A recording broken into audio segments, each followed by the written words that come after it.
Welcome to Eligible Monster. Today, Andy got to play Control. So the company sent it. It's Remedy Games? Yes. Remedy Games.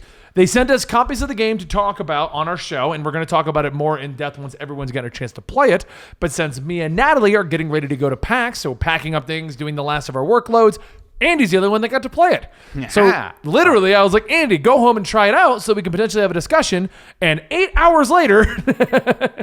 That wasn't 8 hours. How many hours you put into it? I put about 3.5, 4-ish hours. Give or Okay. take. Yeah. So what chapter are you on? Because when he sent that over, he said because this will be going out afterwards, but he said you can't go past chapter 4 until official release. And I was like, how long does that take? And he was like, 8 to 10 hours if you're doing everything.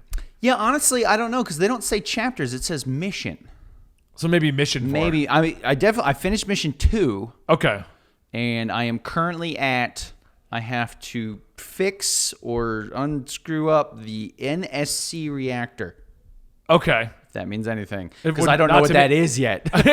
So, but I got to do it. I was gonna say because I haven't got a chance to play it yet. Yeah, Like, I I don't finally know. got done with So- work last night so late that I was just like, I'm playing Fire Emblem, and I just went to do that. So if it is like, let's say it is broken up by chapters, and chapter 1 has, let's say, 4 missions in it. Yeah. And I'm not even through chapter 1 yet. Holy crap. Yeah, but if they're called missions, then I'm on. Maybe it's just 3. missions and I'm misremembering it. Yeah. I mean, it's possible. I don't actually know. For FTC rules, Sure. we were given this game. So this is Andy's honest opinion on it. We were going to buy it either way, but we wanted I actually to had it almost paid off at Yeah. GameStop.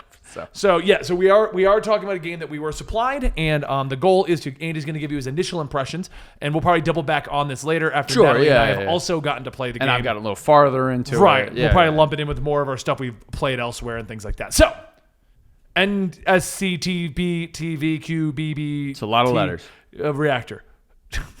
Oh, the NSC reactor. Yeah, still don't know what it is.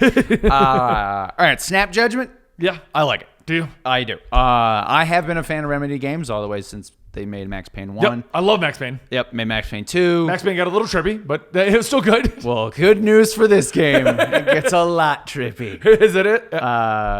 Alan Wake with probably my Nothing favorite beats one. Max Payne's moment of following the trail. I think it Of was blood to the baby. Right. That's crying. Yes. Imagine that times 10. The crying baby blood. Not the crying baby part, but Okay. it gets trippy. Okay. So the graphically, I would say the game's very good. Gameplay wise, I have always said this: either you like Remedy games or you don't. They have a very specific style of gameplay. Okay. Always do. This is very much in their wheelhouse. It's third-person action game. You get some sort of powers. I currently have 2. What do your powers do? I Because I have- will say, as much as I wanted to play this game, I stayed in the dark on it almost Sure, entirely. yeah. Because I like their games, and it's the trippy discovery aspect Yes, that makes them which fun. is one of the reasons I really like this game. Yeah. Gameplay-wise, I very much enjoy it. It's not the greatest Remedy gameplay. That would still be Alan Wake, my personal opinion. However, gameplay-wise, I think it's very fun. on a tangent, because we're not known for those at all. No. Did you ever play that Alan Wake game where he goes like he's in the dream and he's American got that flannel? Nightmare. Yeah. I played that one too. I think I own both of them right now. Was that, whatever happened to the next one? Can we get that? So, side note, because we're already on a tangent, Remedy Games just reacquired the Alan Wake property. I heard that was part of the issue. Yeah, Like, it was so like Xbox had it or technically something? Microsoft owned it, yeah, but now they own it again. So possibly a sequel, maybe a remake, who knows? Or a battle royale game where you're Alan Wake. I'd play that. It's like you get to be Max Payne, Alan Wake, Jesse from this game. What was that kid? Iceman from Quantum Break. Yep. I don't remember the actor's name now. Anyway, all right. So gameplay wise, You really threw me off with that. I had to connect that it was the actor who it was played the X-Men actor and from X-Men. Sean Astin. No, that's Sean Astin No, is the Hobbit guy. that's Frodo, not Frodo. That's Samwise. We'll come back. You're all over the place We'll now. circle back to Okay. that later. What? No, Dominic Monaghan? no, that's very wrong. Off camera, they're yelling at us. Yeah. Okay. So gameplay wise, it's a third-person action game. You have, technically speaking, one weapon, Okay. but it morphs. I like how you pitched that. I have to. You know what? Let's try this real quick. Yes. Pitch me Control. We're in a meeting, and I'm going to greenlight your game. I don't know how to pitch this game. Okay, it's a third-person action game, and you only have one weapon, but it morphs. Okay. Technically speaking, there's only one level, but it morphs. We're going to call it the oldest house because it sounds cool. Okay? Okay. It's super creepy, and you get powers. So you morph. Sort of. Do you yell morphing time at any point? No, that would be dumb. So you have it's called the service weapon. Okay. Okay? I don't want to spoil the story because the story is the best part, so I'm going to try to be as vague as possible. Okay. So you get what's called the service weapon. At the beginning, it looks like a big honking revolver. Then you can unlock it to morph because it morphs. That seems to be your key word of And the now day. I have a shotgun out of it. Okay. So it's the same weapon, and then you just unlock its different abilities. So it becomes, I assume there's probably a machine gun and maybe a rocket launcher. I don't know. I haven't gotten that far. But I have the handgun version and the shotgun version. Okay. You then also begin to unlock powers. You are wobbling the hell out of this table. I'm Yeah. sorry. I'm talking a lot with my hands over here. You get a lot of powers. I currently have telekinesis, which is Okay. awesome. All right. You can literally throw everything. Walls. Yeah, because it rips off chunks of them when you use it. Okay. You can throw vending machines, desks. If it's around you, you can throw it. The environment is fully destructible. Okay. Which is awesome. I also have I think it's technically a dash power. It kind of slows everybody down and allows you to dash to a certain spot. Okay. Pretty standard, not like crazy or anything like that. But the combination of using like the telekinesis with the gunplay and like you have like a melee attack and all this stuff, to me the combat is very fluid. It's probably not.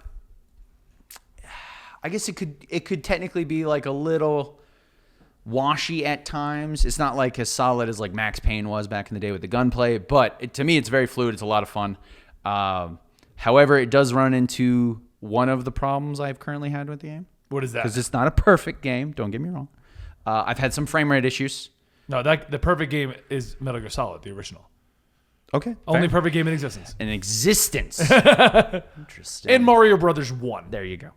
So I've had some frame rate issues where it's like I'm using the powers, I'm dashing, I'm also shooting, stuff's blowing up and exploding, and then it kind of slows down a little bit. So the frame rate drops. So just frame rate drops. I wonder if that's a PlayStation, because you're playing on PlayStation 4 for those who are wondering. Yes, not even a PlayStation Pro, normal PlayStation 4. So it's possible that's because of that. Okay. I don't know. I've got the PC copy. I haven't even booted it up yet. I have read some other people have the same thing when there's just so much going on. Okay. Because there was also like 8 bad guys on the screen at the time. So it was just a lot was happening. Stuff was blowing up. The environment was destroying. I was using magic powers. Guns were going off. You know, I mean, like, it is. It's happened to me maybe twice in the 4 hours. So it's not like every friggin' minute the whole game is slowing down. But it does happen. So gameplay-wise, like I said, is very good. The aesthetic of the game is the huge draw for me. It's so weird. Honestly, it is one of the weirdest games I've ever played. Okay. So, like I said, I don't want to go too spoilery into the story because it is very good so far. But basically, you're in what's called the oldest house. It's a shifting building. You have... That reminds me of that movie, Cabin in the Woods.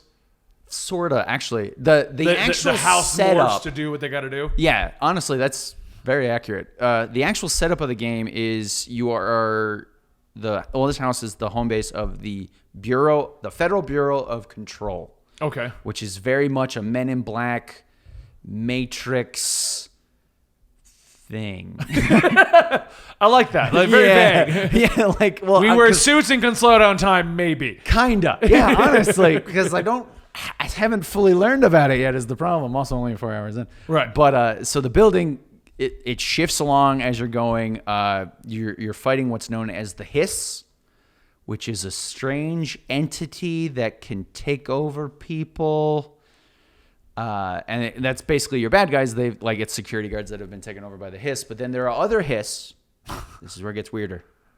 Who they've taken over people, but they don't do anything.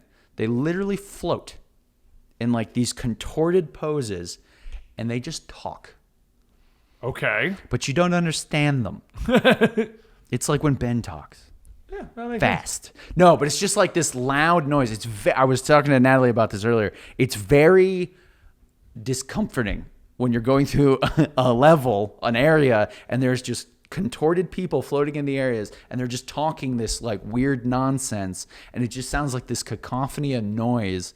and it's very disturbing. Okay. So the whole game is very creepy. Like, you can constantly find collectibles that kind of tell you a little bit more about what the Bureau of Control is, and a lot of it is like they find, like, they call them objects of power, which technically your service weapon is one of those.